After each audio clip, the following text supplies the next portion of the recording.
ధన్యవాదాలు తెలియజేసుకుంటూ ఉన్నాం. మరి ఇవాళ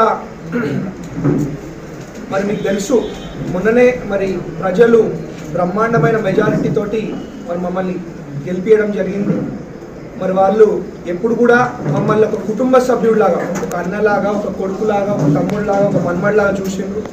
కాబట్టి మేము కూడా అదే విధంగా వాళ్ళకి ఏ ఇబ్బంది కలగకుండా, ఏ బాధ కలగకుండా మరి అన్నీ కూడా మరి మెదక్ నియోజకవర్గాన్ని అభివృద్ధి చేసే విధంగా మరి సేవా కార్యక్రమాల్లో మరి ముందుకు పరిగెత్తించే విధంగా మరి పనిచేయాలనేదే మా ముఖ్య ఆకాంక్ష, ముఖ్య కోరిక. మరి దాని మేరకే మరి మన మెదక్ టౌన్లో ఉన్న 3 చౌరస్తాలను తీసుకొని మరొకటి అంబేద్కర్ చౌరస్తా, ఒకటి జ్ఞాన్చంద్ చౌరస్తా, మరి ఇంకోటి రామ్దాస్ చౌరస్తా, ఈ 3 చౌరస్తాలను కూడా బ్రహ్మాండంగా మరి బ్యూటిఫికేషన్ చేసే విధంగా మరి బ్యూటిఫికేషన్ చేయాలని చెప్పి మరి మేము నిర్ణయం తీసుకోవడం జరిగింది. మరి ఆ నిర్ణయం మేరకి మరి మేము మీ అందరి కోసం ఆ బ్రోషర్స్ కూడా తయారు చేయడం జరిగింది. మీ అందరు కూడా ఒక్కొక్క కాపీ ఇస్తాం. ఈ 3 చౌరస్తాలే కాకుండా మరొకటి మెదక్ వెల్కమ్ బోర్డ్ ఒకటి, అదేవిధంగా మరి నర్సాపూర్ నుంచి మెదక్ వచ్చే రూట్లో ఒక selfie point I love Medak అని చెప్పి మన మెదక్ వెల్కమ్ బోర్డ్ దగ్గర ఏర్పాటు చేయాలని చెప్పి మరి మేము నిర్ణయించుకోవడం జరిగింది. ఏమో రామ్దాస్ చౌరస్తా మన శివాజీ స్టాచ్యూ దగ్గర బ్రహ్మాండంగా బ్యూటిఫికేషన్ చేయాలని చెప్పి మరి మేము నిర్ణయం మీ అందరు కూడా ఒక్కొక్క కాపీ ఇస్తాం. కోట్లు మాట్లాడే అవసరం లేదు, అట్లా మాటలు రావు. ఏదున్నా ప్రజల కోసం పనిచేస్తాం. ఎందుకంటే వాళ్ళు ఇయ్యబట్టే కదా మేము ఇవాళ ఈ స్థానంలో ఉన్నాం. కాబట్టి ప్రజల శ్రేయస్సు కోసం, ప్రజల మంచి కోసం మేము పని చేసుకుంటూ ముందుకు పోతాం. ఇంకా మీకు ఏమైనా ప్రశ్నలు ఉంటే అడగచ్చు. మన మెదక్ చర్చ్ కూడా 100 ఏళ్ళు పూర్తి చేసుకుంటా ఉన్నది. కాబట్టి ఆ మెదక్ చర్చ్ డెవలప్మెంట్ కోసం కూడా మరి ప్రత్యేకంగా ముఖ్యమంత్రి గారితో మాట్లాడి మరి దాన్ని ఎట్లా డెవలప్ చేయాలో, దానికోసం ఏం చేయాలన్నది మరి డిస్కస్ చేసి అది కూడా చేస్తామని చెప్పి తెలియజేసుకుంటా ఉన్నాం. ఈ చర్చ్లే కాదు, మస్జిద్లు ఏమైనా ఉంటే దాన్ని కూడా డెవలప్ చేస్తాం. ఇంకేమైనా గుళ్ళు ఉంటే మరి మా సొంత డబ్బులతో కూడా డెవలప్ చేస్తాం. ఏదున్నా మా మెదక్ ప్రజల కోసం, మా మెదక్ ప్రజల ఒక కుటుంబ సభ్యుడిలాగా పనిచేసుకుంటూ ముందుకు పోతాం. అదేవిధంగా మరి ఇంతకుముందు లాగా టెంపరీ సొల్యూషన్స్ ఉండవు. ఏదున్నా పర్మనెంట్ సొల్యూషన్స్. అంటే ఇప్పుడు మనం ఏమైనా చేస్తే మన తరతరాలు, రాబోయే భవిష్యత్ తరాలు కూడా అంటే వాళ్ళకు కూడా ఉపయోగపడే విధంగా మేము చేయబోతా ఉన్నాం. ఇప్పుడు ఏడుపాయల గుడిలో షెడ్ కానివ్వండి, ఆ బాత్రూమ్లు కానివ్వండి, ఇవన్నీ కూడా పర్మనెంట్ స్ట్రక్చర్స్, నాట్ టెంపరీ. ఏదో ఆ డబ్బాలు తీసుకొచ్చి పెట్టేసి జాతర ద్వారా తీసేసేది ఉండదు. ఇంకా ఏదున్నా పర్మనెంట్ స్ట్రక్చర్స్ ఉంటాయి, ప్రజల కోసం ఉంటుంది. మేము ఏదైనా ప్రజల కోసం పనిచేస్తూ వాళ్ళ బెనిఫిట్ కోసం, ప్రజల ఒక మంచి కోసం మేము పనిచేసుకుంటూ ముందుకు పోతాం. పాపన్నపేట మండలంలో కొత్త లింగాయపల్లి, అదేవిధంగా ఈ ఎస్కొండాపూర్, శంకరంపేటలో ఎస్కొండాపూర్, ఇవన్నీ కూడా వాటర్ ప్లాంట్లు ఆల్రెడీ ఏర్పాటు చేయడం జరిగింది. రేపో ఎల్లుండో రెడీ అవుతాయి. అవి రెడీ కాగానే ప్రత్యేకంగా మన మైనంపల్లి హనుమంతరావు గారే వచ్చి అవిటికి ఇనాగ్రేట్ చేయడం జరుగుతుంది. మరి ఇదే కాకుండా మరి నిన్న మొన్న నేను కొంచెం గ్రామాలలో తిరుగుతూ ఉంటే నాకు ఒక ముఖ్యమైన సమస్య, అంటే ఎట్లాంటి సమస్య అంటే ఇప్పుడు నేను ఎక్కడికి పోయినా కానీ అట్లీస్ట్ ఒక నిన్ననే ఒక 2-3 యాక్సిడెంట్లు చూడడం జరిగింది. వీళ్ళందరూ కూడా మరి తాగి మద్యం సేవించి మరి బండి నడుపుకుంటూ పడిపోవడం జరిగింది. కాబట్టి నేను ఎస్పీ గారిని కూడా మరి ఎస్పీ గారితో మాట్లాడతాం ఇవాళ రేపు, మాట్లాడి డ్రంక్ అండ్ డ్రైవ్ కండక్ట్ చేసి, అంటే భారీగా ఫైన్ లేకుండా, ఎందుకంటే పాపం వాళ్ళు కూడా బీద వాళ్ళు ఉంటారు, ఫైన్ వేయొద్దని చెప్తాం. కానీ వాళ్ళని పిలిచి కౌన్సిలింగ్ ఇచ్చి, ఎందుకంటే ప్రాణాలు ముఖ్యం. మమ్మల్ని ఒక కుటుంబ సభ్యుడిలాగా ప్రజలు చూసినప్పుడు తప్పకుండా వాళ్ళ కుటుంబ సభ్యుడిలాగానే ఆలోచించాల్సిన బాధ్యత మా మీద ఉంటుంది. కాబట్టి తప్పకుండా మరి ఎస్పీ గారితో మాట్లాడి కౌన్సిలింగ్ సెషన్స్ అరేంజ్ చేస్తాం.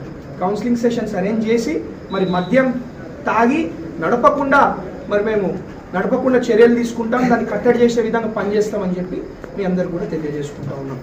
మరి ఇంతకుముందు ఎప్పుడు కూడా ఎవరు వచ్చినా మరి మాజీ ముఖ్యమంత్రి కానీ, మంత్రులు కానీ ఎవరు వచ్చినా 100 కోట్లు 1000 కోట్లు మాట్లాడుతుంది. కానీ మన మెదక్కి వచ్చింది రూపాయి కూడా మన మెదక్ రాలేదు. ఇవాళ మైనంపల్లి రోహిత్ అనేటోడు 100 కోట్లు 1000 కోట్లు మాట్లాడాడు. మైనంపల్లి రోహిత్ అనేటోడు ఏం చేయగలుగుతాడు, ఎట్లా చేస్తాడు అనేది నేను చేసి మెదక్ ప్రజలకు చూపెట్టడం. ఇదేమో ధ్యాన్ చంద్ చౌరస్తా. సార్ కొంచెం కిందికి పెట్టండి.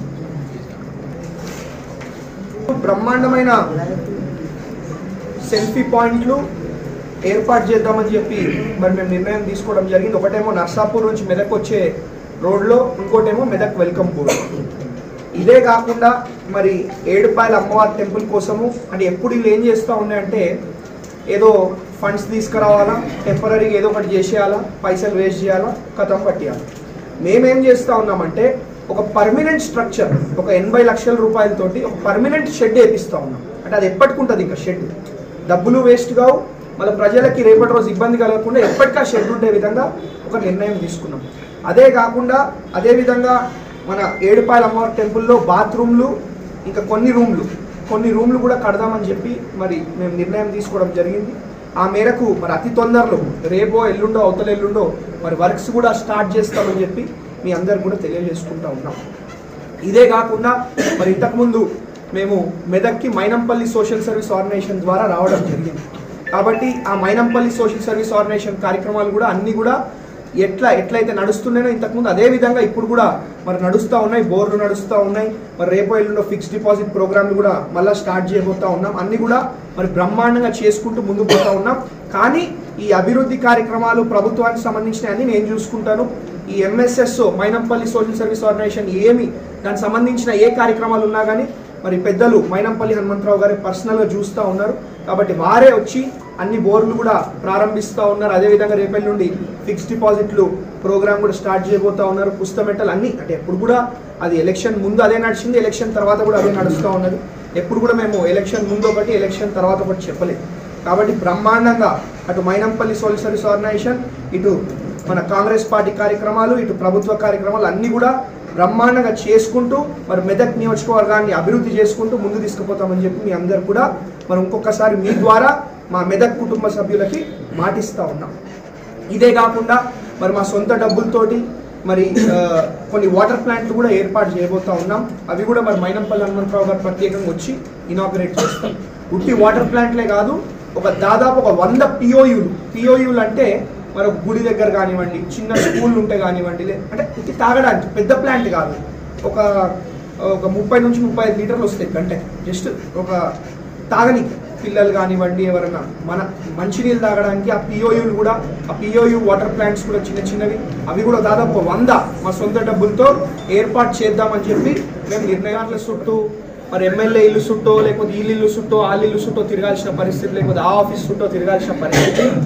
అదే ఈ గవర్నమెంట్ వచ్చినాక మరి మీరు ఎమ్మెల్యేగా ఎన్నుకున్న తర్వాత, ఈ ముఖ్యమంత్రి గారు వచ్చిన తర్వాత, ఈ మంత్రులు వచ్చిన తర్వాత, మరి ఈ ప్రభుత్వం వచ్చిన తర్వాత మరి అధికారులే మా ఊరికి వస్తూ ఉన్నారు. మా ప్రజాపాలన పేరుతో అధికారులే ఊరికొచ్చి మరి దరఖాస్తులు తీసుకుంటా ఉన్నారని చెప్పి ప్రజలందరూ కూడా చాలా సంతోషంగా ఉన్నారు. అది కూడా మీ దృష్టికి తీసుకొస్తూ ఉన్నాను. కాబట్టి ఇదే కాదు, ఈ 22వ తారీఖు తర్వాత నుంచి మరి మేమే పర్సనల్గా అన్ని గ్రామాలు కూడా తిరగడం జరుగుతుంది. అన్ని గ్రామాలలో కూడా పోయి మరి వాళ్ళకి ఒకసారి మరి మా కృతజ్ఞతా భావంతో మరి అన్ని గ్రామాలను కూడా తిరగడం జరుగుతుంది 22 తర్వాత నుంచి. ఎందుకంటే ఈ 2 నెలలేమో మీకు తెలుసు, ఒక నెలనేమో అధికారులు ఆఫీసులు సెట్ కావడానికి ఆ నెల అయిపోయింది. ఇప్పటి నుంచి ఈ 22వ తారీఖు నుంచి మొత్తం అన్ని గ్రామాలు కూడా తిరుగుతాం. మళ్ళీ ఇంకొకసారి ప్రజల వద్దకు పోయి వాళ్ళ సమస్యలు తెలుసుకుంటాం. వాళ్ళ సమస్యలు అన్నీ కూడా పరిష్కరించే విధంగా మేము పనిచేస్తాం. వాటర్ అంతా పొల్యూట్ అవుతుంది.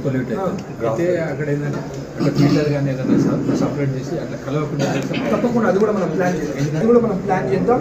ఇంకోటి ఏంటంటే మరి ఒకటి మనం చేద్దాం.